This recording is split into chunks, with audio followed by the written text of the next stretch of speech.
आइए हम चर्चा करें वक्फ बिल और कानून, वैध या अवैध। मामला अति रोचक है। वक्फ कानून के खिलाफ सुप्रीम कोर्ट में 15 याचिकाएं आ चुकी हैं और 16 अप्रैल से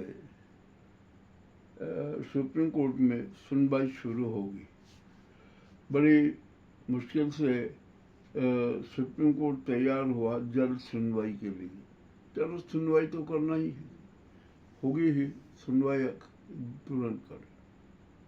आइए अब हम ये बात करते हैं कि क्या ये जो वक्फ कानून बना है, क्या ये वैध है या अवैध है, संवैधानिक है या असंवैधानिक है, और आखिरकार इसके लाने का उद्देश्य क्या है और इसका जो प्रभाव क्या होगा, इसके बारे में हमें गंभीरता से चर्चा करना है, सोचना है।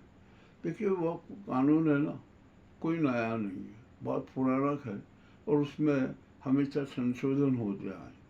अब जो अभी ये नाजी सरकार ने जो संशोधन किया है ना, यह उचित नहीं है और न ही उचित ढंग से किया गया।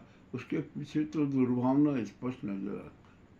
जो भी हुआ सब कुछ हुआ है। आइए अब हम बात करते हैं कि आखिरकार क्या जरूरत पड़ी कि आप वक्फ कानून में संशोधन कर रहे हैं। कीजिए, अच्छी बात है।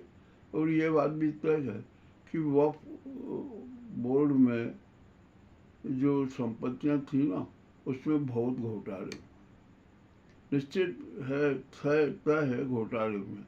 क्योंकि मुझे पता है कि हमारे उज्जैन में भी वक्फ का संपत्ति थी, उसमें 2 करोड़ का घोटाला हुआ और घोटालेबाज अभी भी फरार। ठीक है, हुआ ये। किंतु जो घोटालेबाज होते हैं ना, उनकी जांच करवाना चाहिए। जो वक्फ बोर्ड में घोटाले हैं उनकी जांच करवाना चाहिए। आपने जो ये कानून बनाया ना, ये कानून तो उचित ही नहीं। क्यों, जब हमारे इतने घोटाले होते हैं, जांच होती है, तो आप अब जैसे विभागों में घोटाले होते हैं, क्या उसके लिए भी कानून बनाओगे? ये उचित नहीं। ठीक है, जो भी हो गया। आइए, अभी जो वक्फ का जो कानून आया ना, ये बड़ा रोचक और रोमांटिक है। इसमें न जाने क्या क्या हुआ क्या। आइए अब हम इसकी बात करते हैं। बिल बनाया, जेपीसी में गया, वहाँ पर चर्चा है, वहाँ पर भी कोई सुझाव बात नहीं हुई और नाजी सरकार जो चाहती थी वो उसने किया और बिल एकदम संसद में प्रस्तुत कर दिया गया। पहले लोकसभा में, बाद में राज्यसभा। तो अचानक एक ने बिल क्यों प्रस्तुत किया, जबकि ऐसा कोई नहीं था। उसके पहले जो BSNL में 1757 करोड़ का जो घोटाला हुआ था ना, उस पर चर्चा करना थी। उस पर सरकार घिरती, 4 मंत्री बड़े प्रभावित होते, उनको जवाब देना पड़ता। जो चौथे मंत्री हैं उनको तो पता नहीं। फिर BSNL को डुबोकर अंबानी को 1757 करोड़ का फायदा दे दिया। एक तो जो इसकी आलोचना होती है ना, उससे संसद में बच गए।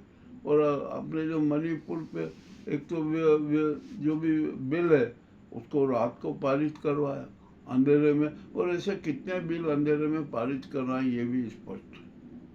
तो जो रात को आपने बिल पास करवाया और उसके बाद में सीधी मणिपुर पर भी चर्चा कर। अरे इतनी क्या जल्दी थी भैया? मणिपुर पर चर्चा तो दिन में होती है, वहाँ एक दिन की बात है, वहाँ पर तो घंटों लगते, पूरा दिन लगता। खैर जो भी है, ये उनकी एक साजिश थी कि किसी भी तरीके से किया। परंतु अब मैं यह स्पष्ट कह दूँ कि यह जो वक्फ कानून बनाया जा रहा है ना, यह कानून बहुत बड़ा पक्षपाती है। इसमें संविधान की जो मूल आत्मा है ना, उसके का नाटक कर दिया, उसका कचरा करने की कोशिश की। अनुच्छेद 25-26 के तहत जो हमें नागरिकों को, जान को, सबको और अन्य जो बातें सब प्राप्त है ना, वो उसके अगेंस्ट में। तो कोई भी कानून कभी मान्य नहीं हो सकता जो संविधान की मूल आत्मा के खिलाफ हो और जो जनता जिसका खूब विरोध करे। ये अभी देख लीजिए आप, मुस्लिम आबादी लगभग 16% है, वो विरोध कर रही है। अब तो सिख समाज भी विरोध कर रहा है, और जो बुद्धिस्ट है ना, वे भी खुला विरोध कर रहे हैं। इसी तरह से अब सब संप्रदाय, और यहाँ पर तो राजनीतिक दल है ना, उनकी तो विचित्र स्थिति मुझे लग रही है। जिन राजनीतिक दलों ने संसद में, लोकसभा में और राज्यसभा में बिल के पक्ष में भेज दिया, अब वही दल के लोग न्यायालय में उसके खिलाफ याचिका लगा रहे। आखिरकार क्या हुआ? तो इसका मतलब ये हुआ कि कहीं ना कहीं संसद में भी राजनीतिक दलों को नाजी गैंग ने धोखा दिया, धोखाधड़ी पूर्ण पास करा। ये भी अब मामला बड़ा गंभीर है, आएगा ही, मैटर सच सामने आएगा। और दूसरी बात, चले आपने बिल बना और आपने उसको तत्काल लागू कर दिया, और लागू करने के बाद जो वक्फी संपत्तियां हैं वहाँ पर पुलिस के पहरे भी लगा दी, जो भी आपको करना है वो करो, ये करते ही रहेंगे। तो आइए अब हम इस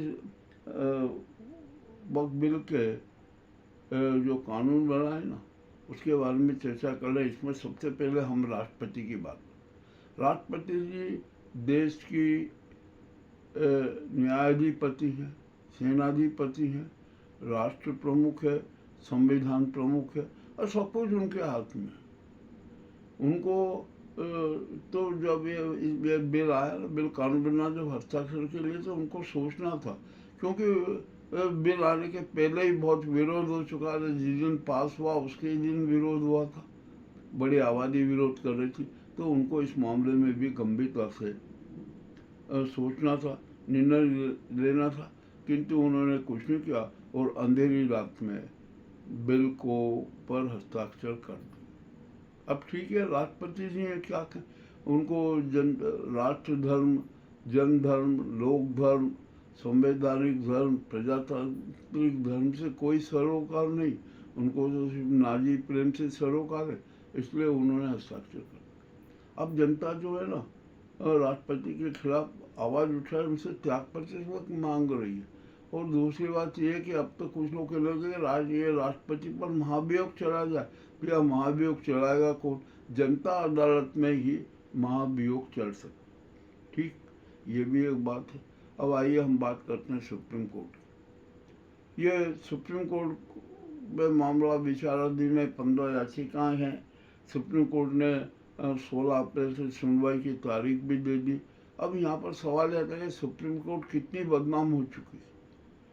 जो यशवंत वर्मा कांड को लेकर, और उसके पहले भी जो न्यायाधीशों की जो आचरण है ना, उसको लेकर सुप्रीम कोर्ट बदनाम हो चुकी है, और जनता का विश्वास भी अब सुप्रीम कोर्ट से कम होता जा रहा है। आखिरकार सुप्रीम कोर्ट है, उसको सुनना तो पड़ेगा ही, और न्याय तो क्या हमारे जो यहाँ सुप्रीम कोर्ट जो न्यायाधीश हैं ना, वे आखिरकार निष्पक्ष निर्णय क्यों नहीं देते? सत्य पर आधारित निर्णय क्यों नहीं देते हैं? विवेकवादी निर्णय क्यों नहीं करते? उनको करना चाहिए, नहीं करते।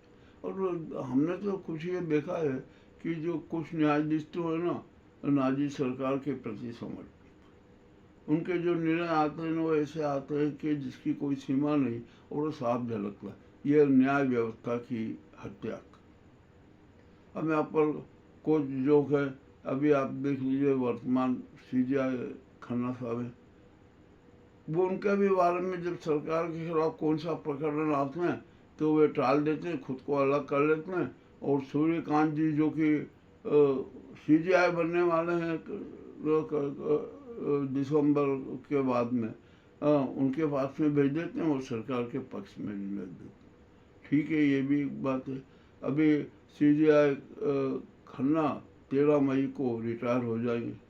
गोगोई जी 6 माह के लिए सीजीआई बनेंगे।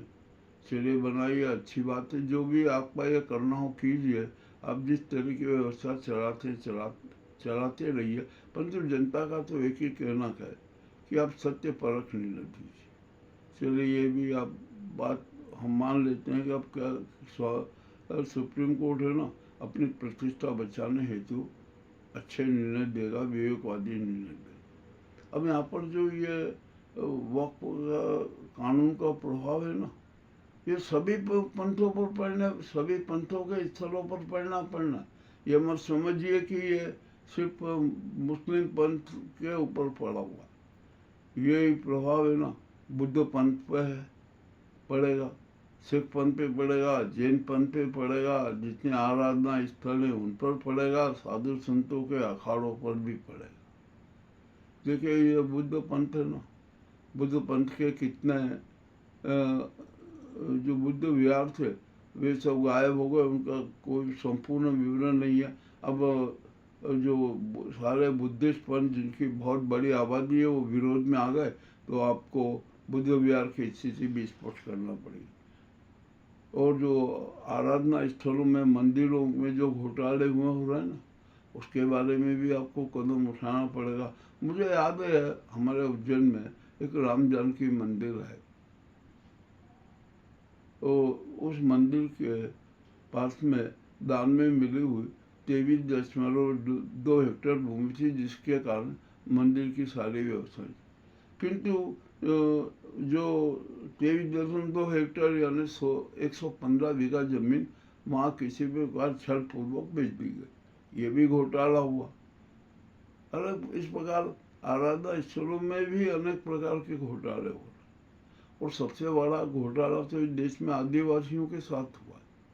यह ध्रुव सत्य है कि देश की भूमि के स्वामी आदिवासी कबीले ही थे, उनसे छीन लिए गए, उनसे झपट दिए गए, उन पर संपत्ति पर अधिकार कर लिया गया।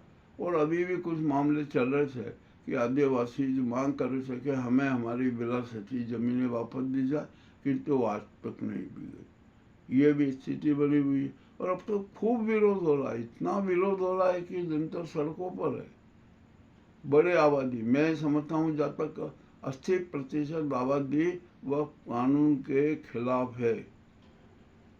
अब ये मामला बड़ा रोचक हो गया। कुछ जो भूमाफिया है ना, वो तो खुशी मना रहे हैं कि चलो अच्छा है, वक्फ की जमीन सरकार अपने कब्जे में लेगी और वो हमें मिल जाएगी, उनको सपोर्ट कर देगी, वे वहाँ पर कॉलोनी काट देंगे और क्या क्या बना देंगे, ये भी तो होना ही है। अब हम यहाँ पर ये कहना चाहते हैं कि जो आपने ये कानून बना, इस कानून की जरूरत ही नहीं। अरे जहाँ जहाँ घोटाले होते हैं वहाँ आप जाँच करवाते, खूब जाँच करवाइए। उस समय जाँच के समय आप देख लीजिए कि क्या होता है क्या नहीं होता है, ये कैसे अवैध हुई क्या हुई, और कार्रवाई करते। और आप तो उसके ऐसे होने के लिए आप तो कानून ही ले आए। दूसरी बात, जो ये वक्फ बोर्ड में है ना, आपने कहा था कि इसमें गैर मुस्लिम या गैर पंथ के लोग शरीक नहीं होंगे, जबकि कानून में 3 लोग उसमें गैर मुस्लिम भी रहेंगे। और इसी प्रकार तो अब हम पूछना चाहते हैं क्या कि जो अन्य संस्थाएं हैं ना, उसमें क्या इतने गैर पंथ के लोग शरीक हैं? नहीं है। और यहाँ पर एक बहुत बड़ा एक मुद्दा आता है संघ का। संघ का भी एक साजिश थी कि देश की 90% बल्कि 95-98% जनता को आर्थिक रूप से गुलाम बनाए रखो, अधिकार मत दो, उनके अधिकार सीमित रखो, उन्हें आज़ादी मत दो, और अपने एक जो विशेष लोगों के गैंग है वो उन सब पर राज करती रहे। यह नीति संघ की थी। अब देख लीजिए, रिकॉर्ड है, कोई मैं मन से नहीं कह रहा। और जब ये रिकॉर्ड सामने आता था तो जो नाजी सरकार है ना, ये उनके जो संघ के एजेंटों को मुँह चूप गई, और मुस्लिमों के जो वक्फ बोर्ड की संपत्तियां हैं ना, उसको हड़पने का भी साजिश है। और इस बार भी सभी संपत्तियों, सभी पंथों की संपत्तियों पर इनकी निगाह है। अभी मोहन भागवत ने कहा कि ईसाई मिशनरीज की भी जांच की जाए। अरे भैया, हम तो कह रहे सभी की जांच कर दो, मंदिरों की जांच कर दो, वक्फ के कर लो, ईसाई के कर लो, जिसके जो कर लो। और यहाँ पर जो वक्फ बोर्ड के जो मुस्लिम पंथ के जो कब्रिस्तान है ना, उनकी भी हालत बड़ी विचित्र। भोपाल में 150 कब्रिस्तान, उसमें से 126 पर दुकानें बनी हुई है, भव्य भवन बने हुए, ये बने हुए, आखिरकार किसने बनाए और क्यों बने और कैसे बने। और हमारे यहाँ पर जो है ना मंदिरों की ज़मीनें खूब बेच दी गई। और आपको एक बात बताऊं, ये गौ माता के नाम पर जितने भी हमारे यहाँ गौशालाएँ हैं ना, गौशालाएँ भी बहुत बनी हुई है। और यहाँ पर पूरे देश में गोवंश के लिए, पशु वंश के लिए गोचर भूमि आरक्षित की गई। ये सारी गोचर भूमियाँ गायब है। और जो हर शहर में, हर गांव में जो काकड़ की जरूरत है वो गायब। आखिरकार किसने हड़पी। तो इस देश में है ना एक बेईमानी का चक्र है। और मैं एक बात फिर कहता हूँ कि अब इस देश में जो वे अपराध होंगे ना, वो पानी के लिए होंगे और ज़मीन के लिए होंगे। अभी कल ही एक उज्जैन में एक समाचार आया कि एक बेटे ने ज़मीन के लिए अपने पिताजी की हत्या कर दी। ऐसे अनेक मामले सामने आते जा रहे हैं। ये क्योंकि जो बेईमानी हमारे जो दिलो दिमाग में बैठ जाती है ना, तो उसका कोई रोक नहीं सकता। उसके कानून, उसको कोई भी कानून रोक नहीं सकता। ये तो होगा। अब ये हमारी जो सरकार है ना, इसके भी तो घोटाले देख लीजिए, कितने घोटाले किए हैं इसने। अरे आपने संसद में अंधेरे में रातों रात में कानून बना दिए, बिल पास करवा लिए। ये ऐसा कैसे हो गया। और आपने सांसदों को निलंबित करके कानून पारित करवा दी, ये कैसे हो गया। और सबसे बड़ी बात तो ये है कि संसद में 245 अपराधी चेहरे और जिनके प्रकरण न्यायालय में विचाराधीन है। तो क्या इस देश में जो अपराधी चेहरे हैं उनको कानून बनाने का अधिकार है? उनको तो कानून बनाने का कोई अधिकार नहीं, बल्कि उनको तो संसद में बैठने का अधिकार तक नहीं। इस पर कठोर कार्रवाई होना चाहिए थी। और जो वक्त कानून जो पास हुआ है ना, वो बिल्कुल हमें तो पूर्ण रूप में असंवैधानिक, पक्षपातपूर्ण लग रहा है। वो निश्चय ही असंवैधानिक हमारी दृष्टि में नज़र आ रहा है। किंतु अब जो न्यायविद है ना, ये तो उनको निर्णय करना है कि वक्त कानून संवैधानिक है या असंवैधानिक है, उसको निरस्त करना है या नहीं करना है। ये सारा का सारा दारो मदार सुप्रीम कोर्ट पे। और उसको निरस्त न करने के लिए सुप्रीम कोर्ट के न्यायाधीशों पर दबाव भी आएगा। किंतु इस बार ये दबाव चलेगा नहीं, क्योंकि भारी मात्रा में इस बिल का विरोध हो रहा है, इस कानून का विरोध हो रहा है।